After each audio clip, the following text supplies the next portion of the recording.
Bab 129. Tahu, suara Kalia melirih. Maaf sudah membuat kamu khawatir. Dia memaksa ingin bertemu anak-anak, kalau tidak dia akan memaksa membawa anak-anak pergi. Aku cuma bingung harus bagaimana, jadi aku turuti saja karena kamu pasti jelas tahu kalau dia enggak pernah akan main-main dengan ucapannya. Aku takut, jadi terpaksa pergi. Tapi malahan setelah bertemu, dia tetap memaksa membawa anak-anakku pergi. Situasinya kacau karena aku menolak keras, terus dia marah jadi yaitu, kalau marah dia pas, main tangan. Apa dia harus aku bunuh juga sekarang? Julian langsung memotong, api yang ada di dalam dadanya seolah disiram dengan bensin setelah mendengar apa yang Kalia katakan. Ian, stop, jangan pikirkan aku dulu, kamu harus fokus dengan Zahwa saja sekarang.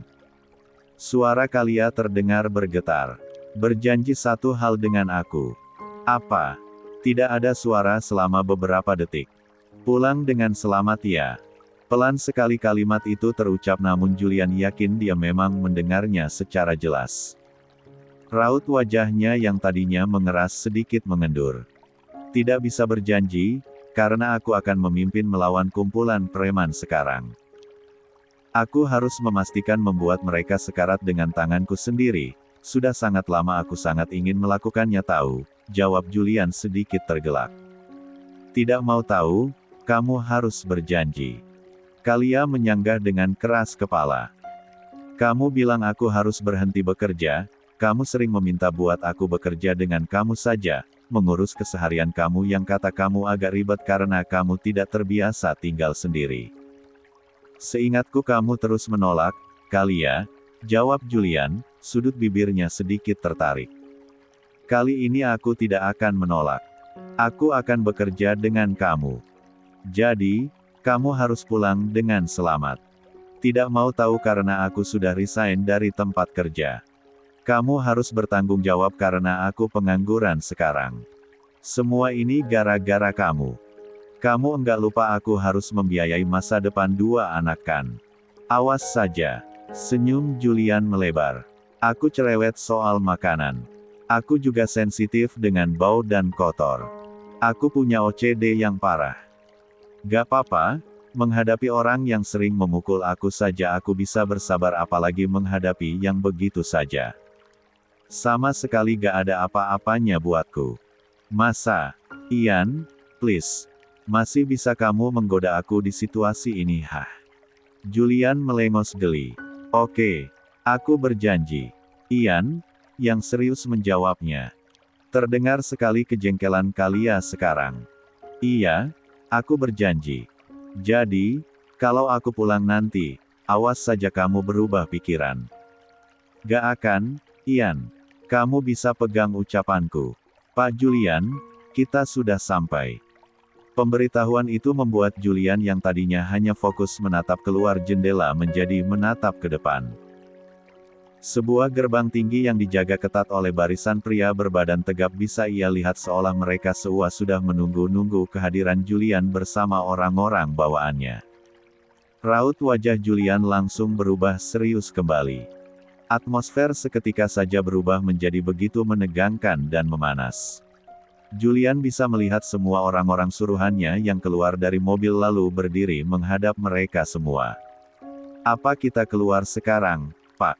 Sebentar. Julian menjawab tenang.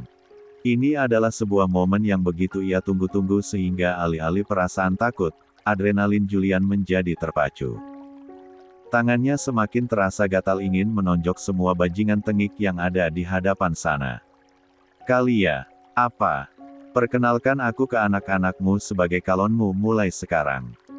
Julian memutuskan begitu saja panggilan telepon lalu keluar dengan langkah yang pasti. Memulai aksinya. Habisi saja anakmu ini, sialan. Biar sekalian jadi ratu iblis sana. Tawa jelita terdengar menggelegar dan menggema di ruangan sempit itu setelah kalimat sarkas Zahwa ia dengar. Tawa yang membuat Zahwa mengernyit karena dia sama sekali tidak mengetahui di mana letak lucunya. Sampai membuat Jelita nampak mengeluarkan air mata begitu hingga dirinya menjadi menyeka sudut matanya setelah tawanya Nereda. Apa mau Anda sebenarnya? Zahwa mengucapkan sesuatu yang menjadi poin utama akan segala hal yang terjadi. Kenapa saya? Kenapa harus saya yang berada di ruangan ini? Sejauh yang otak saya pikir dan renungkan, saya sama sekali tidak tahu di mana letak kesalahan saya. Bahkan, dulu saja saya tidak tahu kalau saya masih memiliki seorang ibu. Jadi, kenapa? Sehabis tertawa, secepat kilat ekspresi Jelita berubah mengeras. Tergantung dengan apa yang Zahwa katakan, dia menjadi begitu mudah terganggu keadaan hatinya. Justru karena ketidaktahuanmu itu semua ini bisa terjadi. Jelita mendesis, dia menunduk hanya untuk menatapi Zahwa dengan lebih teliti dan mengintimidasi. Kamu tidak tahu apa-apa tapi kenapa kamu malahan mendapatkan kebahagiaan? Kamu alasan mengapa saya dulu dicampakkan, dibuang begitu saja dengan tanpa perasaan. Tapi dengan konyolnya kamu malah dipungut lagi oleh orang yang sudah mencampakkan saya lalu tahu-tahu kamu menikah dengan orang yang paling dekat dengan dirimu sendiri kemudian menjadi kembali bertemu dengan ayahmu. Kamu yang menjadi penyebab utama kehancuran saya tidak bisa bersatu dengan dia, tidak pantas menerima semua kebahagiaan itu. Kamu tidak berhak mendapatkan keluarga yang sempurna. Jika ada yang lebih konyol dari apa yang Jelita ucapkan sekarang, Zahwa akan dengan senang hati memberinya uang seberapa banyak pun orang pembuat lelucon itu mau. Ucapan tidak masuk akal apa-apaan yang baru saja dirinya dengar tadi. Tidak berhak menerima kebahagiaan katanya. Zahwa tiba-tiba saja ditampar akan bagaimana perjalanan hidupnya dari dia kecil hingga sekarang. Hidup penuh keterbatasan dan selalu mengalah ketika semasa kecil hanya karena dia yang menjadi paling dewasa. Dijauhi dan dianggap tidak ada keberadaannya ketika masa remaja karena Zahwa orang yang luar biasa pendiam dan tidak pandai bergaul. Tersiksa hidupnya ketika sang ayah angkat meninggalkannya hidup bersama ibu dan kakaknya yang membencinya.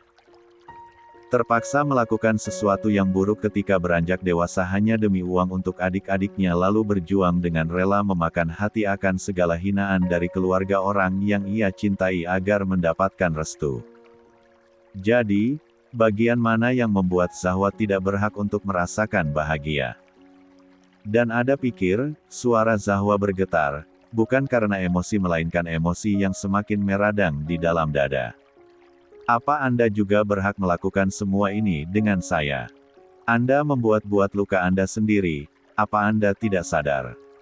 Anda membuat diri sendiri dalam ketersiksaan karena bisa-bisanya meninggalkan suami yang sangat mencintai Anda begitu saja.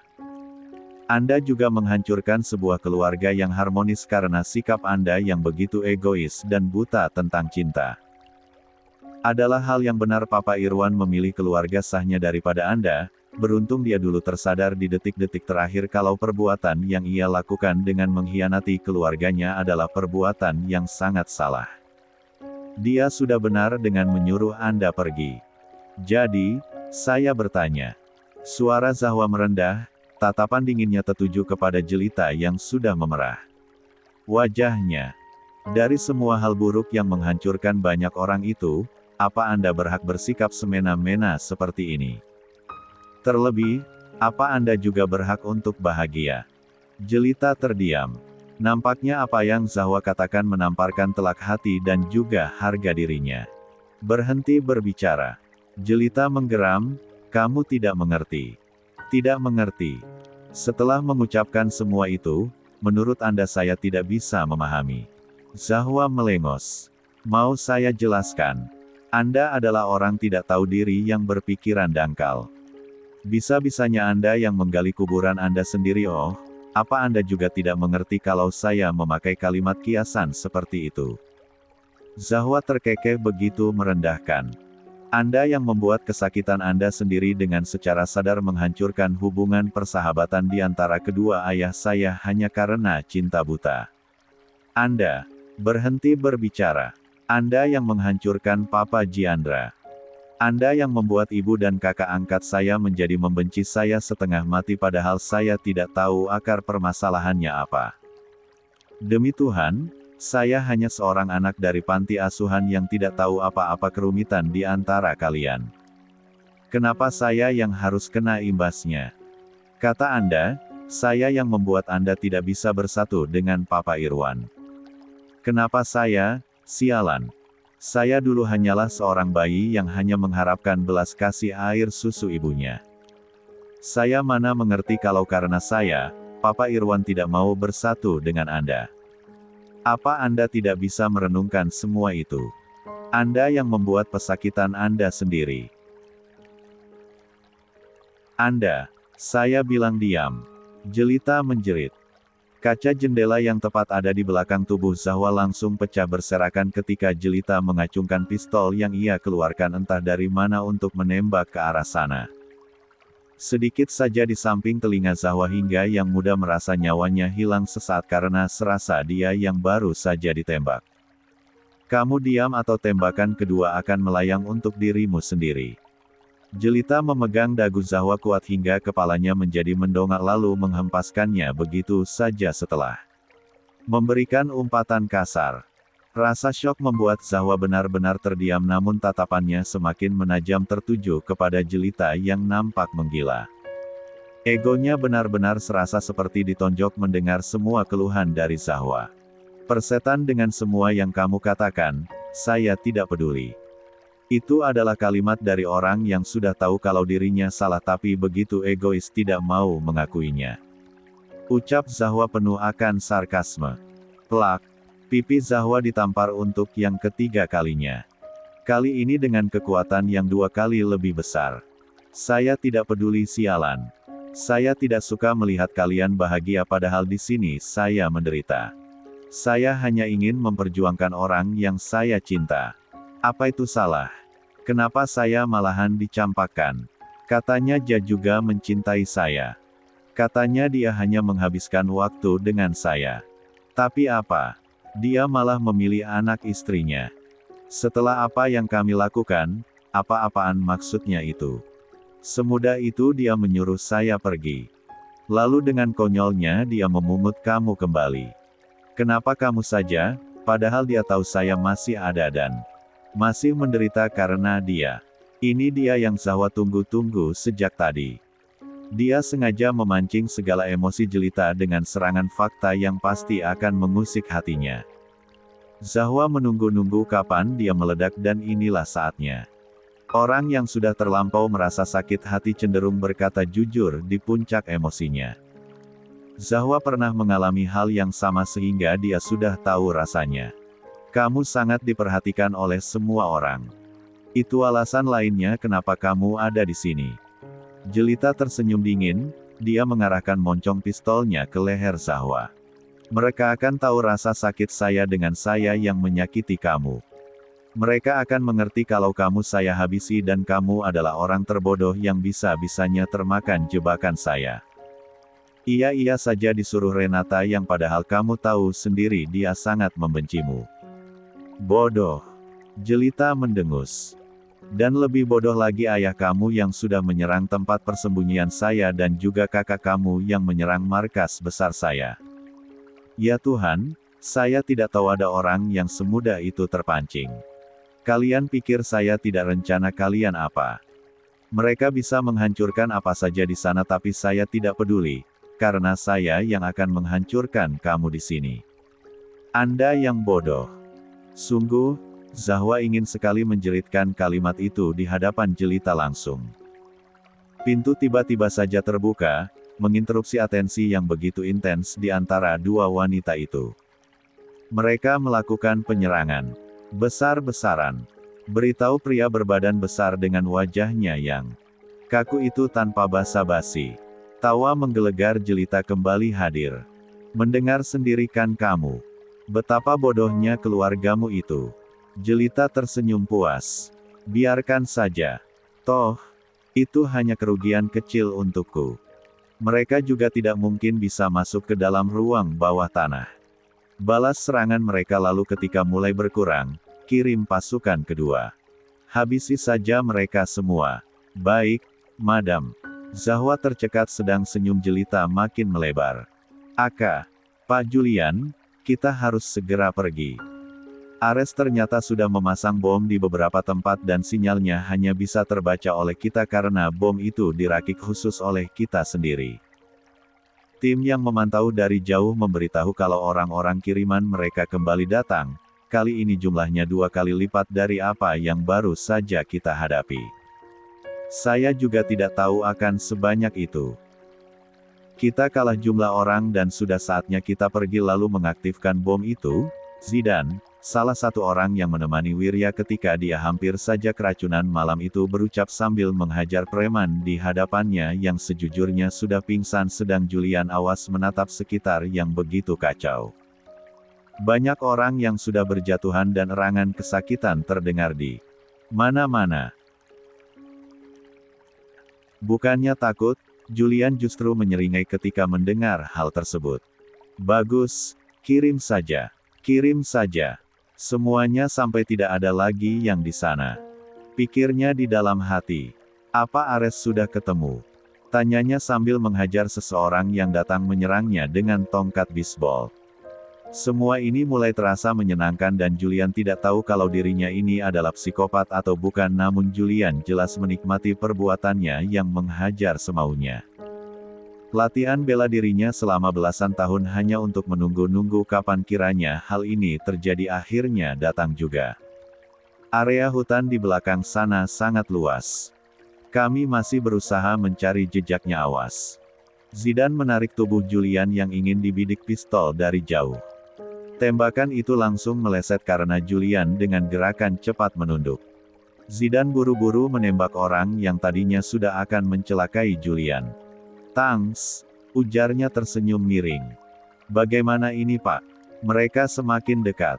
Kita harus segera pergi dan mengaktifkan bom itu. Tunggu sebentar, kita tunggu instruksi dari Wirya. Tunggu sebentar lagi saja. Dan saya tidak mau tahu, pastikan Ares bisa kita temukan.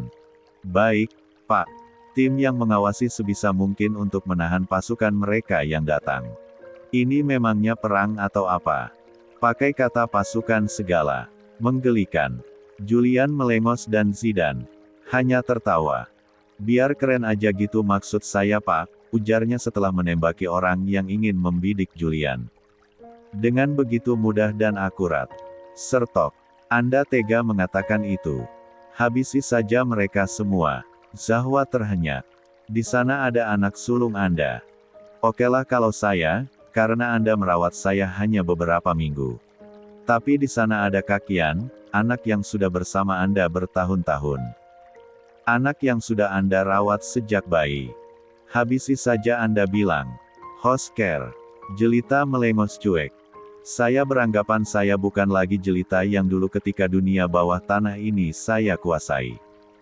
Jadi, anak. Saya sama sekali tidak memiliki anak, jawabnya. Mendengar itu, hati Zahwa seolah tertusuk tanpa bisa dirinya cegah. Tidak bohong, semacam ada perasaan emosional ketika dirinya melihat jelita secara nyata. Ibunya, kali ini ibu kandung bukan seperti Bunda Lia dan Bunda Hanum. Tapi benar-benar seseorang yang sudah melahirkannya. Ikatan batin itu tidak bisa membohongi. Zahwa bisa merasakan kesakitan yang ibunya sendiri rasakan. Jadi, mendengar apa yang baru saja Dirinha ucapkan, hati Zahwa mencelos tanpa bisa dirinya cegah. Hentikan semua ini. Tidak ada gunanya. Apa yang Anda dapatkan setelah melakukan semua ini? Kepuasan karena rasa sakit hati Anda terbalaskan. Apa Anda yakin Anda akan merasakan itu? Setelah menghabisi anak kandung Anda sendiri. Apa Anda setega itu? Sisi hati Zahwa yang melemah karena mendengar jelita menyuruh menghabisi saja semuanya membuatnya didera ketakutan yang makin besar. Dia tidak akan membiarkan itu, Julian tidak boleh kenapa-napa. Kamu masih belum mengetahui saya rupanya. Menghabisi orang sudah seperti makanan sehari-hari saya. Semua ini tidak ada apa-apanya. Dan Anda merasa bahagia sudah menghabisi nyawa orang lain. Pantas saja Anda tidak punya hati. Kasihan sekali. Jelita menggeram, moncong pistolnya makin ia dekatkan ke arah leher Zahwa yang sudah mendongak dengan begitu menegang sejak tadi. Ah, apa saya harus menembak di bagian ini saja? Pistol itu bergerak semakin ke bawah lalu berhenti tepat di pusar Zahwa. Hentikan. Suara Zahwa tercekat. Jangan pernah menyentuh anak-anak saya.